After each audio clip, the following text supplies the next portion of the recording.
Developing tonight, prosecutors releasing explosive details in the sweeping federal case against powerful Alderman Ed Burke, calling him thoroughly corrupt. And the stunning document gives the most detailed look yet at the widespread charges against Chicago's longest-serving alderman. And WGN's Mike Lowe is joining us now with more on that story tonight. Mike? Ray and Micah, good evening to both of you. The 227-page brief filed today highlights what some are calling distasteful remarks and has others demanding an apology and still others demanding Burke's resignation.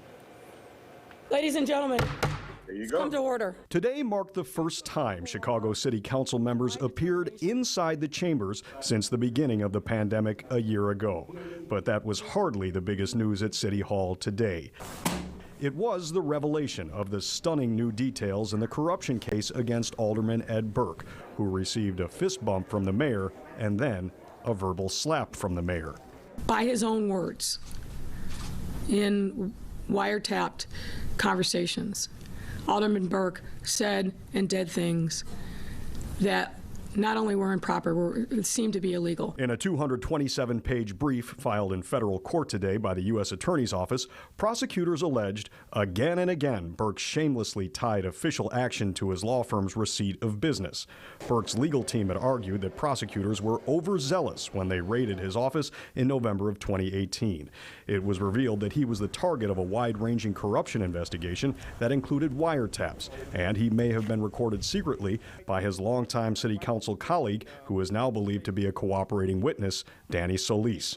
Burke's lawyers sought to have those wiretaps thrown out of court, but in their filing, prosecutors argued that the evidence should be admissible, saying the government acted more than reasonably in investigating Burke's conduct, and called the 77-year-old alderman, quote, thoroughly corrupt and worthy of prosecution. Burke was charged in January of 2019 and indicted in May of that same year on 14 counts, including racketeering, federal program bribery, and attempted extortion. One of the key examples prosecutors detailed is Burke's alleged attempt to strong-arm the developers of the Old Main Post Office, an $800 million development, into using his law firm to appeal property taxes. Burke allegedly made an anti-Semitic comment about a Jewish lawyer, quoted in the document as saying, "Well, you know as well as I do, Jews are Jews, and they'll deal with Jews to the exclusion of everybody else, unless there's a reason for them to use a Christian." All I know is, as a Jewish woman, how it impacts me. That alleged remark is drawing the strong condemnation of State Senator Sarah Feigenholtz of Chicago, one of just 2 Jewish members in the Illinois Senate. Frankly, anti-Semitism is rampant, and we have to push back. It's not okay.